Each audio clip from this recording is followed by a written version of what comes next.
हाथी घोड़ा पाल की जय कन्हैया लाल की। हरे कृष्ण जय श्री हरि। प्रिय श्रोतागण, आप सभी को गोवर्धन पूजा की हार्दिक शुभकामनाएं। आज सुनेंगे गोवर्धन पूजा की कथा। तो प्रेम से बोलिए बाके बिहारी लाल की जय, गिरिराज जी महाराज की जय, जय श्री हरि। गोवर्धन पूजा के दिन भगवान श्री कृष्ण के बाल रूप की पूजा की जाती है। साथ ही गाय के गोबर से गोवर्धन पर्वत बनाकर भगवान श्री कृष्ण की पूजा की जाती है। गोवर्धन पूजा भगवान श्री कृष्ण को समर्पित है। यह पर्व हर साल कार्तिक मास के शुक्ल पक्ष की प्रतिपदा तिथि को मनाई जाती है।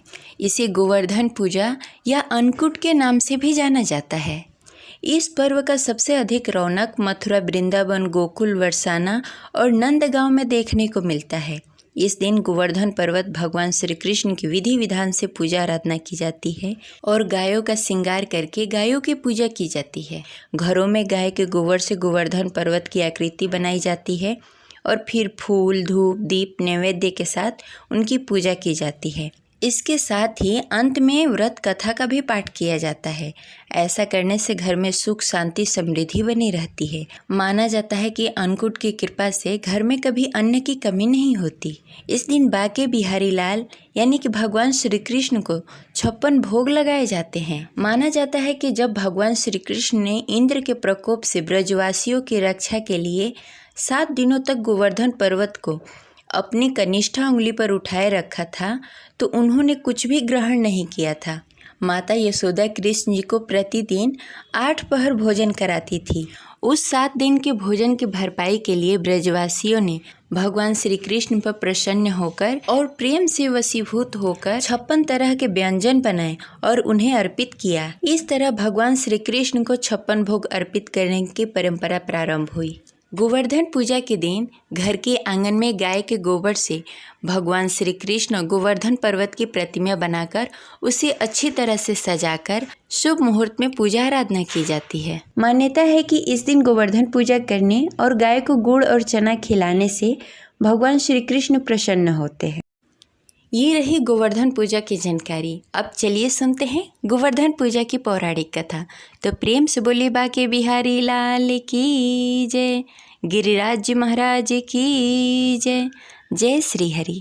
पौराणिक कथा के अनुसार एक समय की बात है कि भगवान श्री कृष्ण अपने मित्र ग्वालों के साथ पशु चराते हुए गोवर्धन पर्वत जा पहुँचे।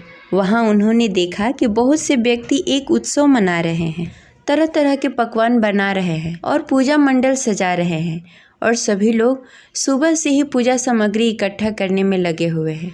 तब भगवान श्री कृष्ण ने माता यशोदा से पूछा, माँ, आज सभी लोग किसकी पूजा करने की तैयारी कर रहे हैं? इस पर माता यशोदा ने कहा, बेटा, सभी ब्रजवासी इंद्रदेव की पूजा करने की तैयारी कर रहे हैं। तब भगवान श्री कृष्ण ने कहा कि सभी लोग इंद्र की पूजा क्यों करते हैं? इस पर माता यशोदा बताती हैं कि इंद्र जी वर्षा करते हैं जिससे अन्न की पैदावार अच्छी होती है और हमारी गैयों को चारा मिलता है। इस पर कान्हा जी ने कहा कि वर्षा कराने को इंद्र का तो कर्तव्य है।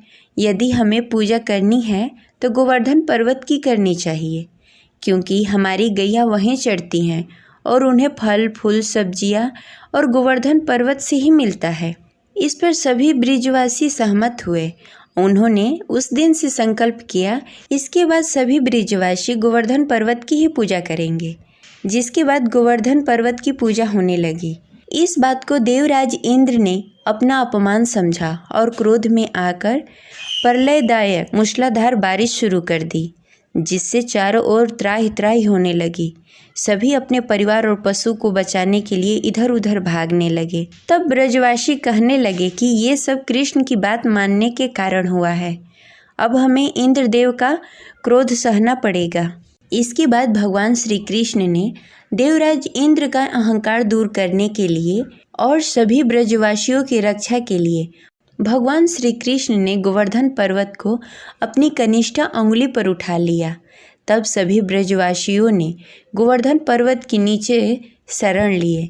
इसके बाद देवराज इंद्र के मेघ 7 दिन तक निरंतर बरसते रहे, किंतु भगवान श्री कृष्ण गोवर्धन पर्वत को अपनी कनिष्ठा उंगली पर लेकर डटे रहे, जिससे बारिश की एक भी बूंद ब्रजवासियों पर नहीं पड़ी। यह अद्भुत चमत्कार देखकर इंद्रदेव असमंजस में पड़ गए। तब ब्रह्मा जी ने उनसे कहा कि भगवान श्री कृष्ण साक्षात भगवान विष्णु के अवतार हैं। सत्य जानकर इंद्रदेव भगवान श्री कृष्ण से क्षमा याचना करने लगे। श्री कृष्ण जी ने इंद्रदेव के अहंकार को चूर चूर कर दिया था। अंत में भगवान श्री कृष्ण ने इंद्र जी को क्षमा कर दिया और 7वें दिन गोवर्धन पर्वत को भूमि तल पर रखा और ब्रजवासियों से कहा कि अब से वे हर साल गोवर्धन पूजा कर अन्नकूट का पर्व मनाएंगे। तभी से यह पर्व प्रचलित है और आज भी पूर्ण श्रद्धा और भक्ति के साथ मनाया जाता है। उस दिन कार्तिक मास की प्रतिपदा तिथि थी, इसलिए कार्तिक मास की प्रतिपदा तिथि को गोवर्धन पर्वत की पूजा की जाती है। इसलिए इस पर्व को गोवर्धन पूजा या अन्नकूट पूजा के नाम से जाना जाता है। इस दिन गोवर्धन पर्वत की पूजा और भगवान श्री कृष्ण की पूजा की जाती है। भगवान श्री कृष्ण को कई तरह के अन्न तथा मिष्ठान के भोग चढ़ाए जाते हैं। ये रही आज की कथा। आपको कैसी लगी कमेंट बॉक्स में ज़रूर बताएं और हमारे चैनल से जुड़े रहें। अगर आप हमारे चैनल पर नए हैं तो इसे सब्सक्राइब कर लें और बेल आइकन को भी प्रेस कर लें। इस वीडियो को लाइक अवश्य करें। आप सभी को एक बार फिर से गोवर्धन पूजा की हार्दिक शुभकामनाएं। मिलते हैं अगली वीडियो में, तब तक के लिए हरे कृष्णा, राधे राधे।